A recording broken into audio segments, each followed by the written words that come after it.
Inamin naman ng isang opisyal ng Bureau of Immigration na dahil sa issue ng West Philippine Sea, nasa sentro tuloy ang atensyon sa mga Chinese student na nag-aaral sa bansa. At sa harap po nito, naitala naman ng Immigration Department na aabot na po sa 16,000 Chinese nationals po ang nag-aaral sa Metro Manila, di pa pang lugar sa bansa. Si Madeline Villar Moratillo sa detalye. Aabot sa 16,000 Chinese nationals ang kasalukuyang nasa Pilipinas para mag-aral. Ayon kay Dana Sandoval, tagapagsalita ng Bureau of Immigration, 9,000 sa kanila ay nasa Metro Manila at ang iba kalat na sa iba pang lugar sa bansa. Most of them are located in Metro Manila. 1516 is in Cagayan. When we check on the ground kung ilan po yung actual that are there are only 400 plus that are enrolled, but only 96 that are actually there in person. Pero ilan sa mga Chinong ito bumabalik sa China dahil sa umiiral na blended learning at bumabalik ng Pilipinas kung kailangan ng kanilang aktwal na presensya.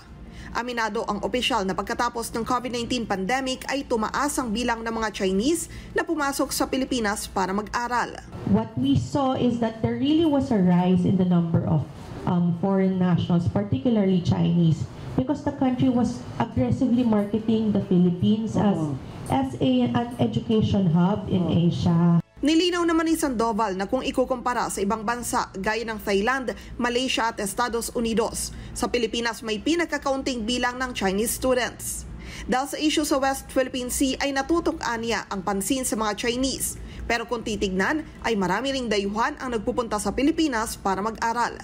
Sa mga estudyanteng Chinese, uso anya ang business-related postgraduate courses. Habang sa Indian, Iranian o Pakistani naman ay medical courses ang kanilang kinukuha. Ang student visa ay pang 1 taon lang anya. Para ma-extend ito, kailangan nilang magpunta ulit sa immigration. For the extension of that, we look into their grades and their actual attendance doon sa school nila. Kapag school bukol, row 4, 5 lahat ng grades, hindi po natin nire-renew ang kanilang visas. Kapag they do not attend their classes or they do not attend their courses consecutively, we do not renew their visas. We order them to leave the country.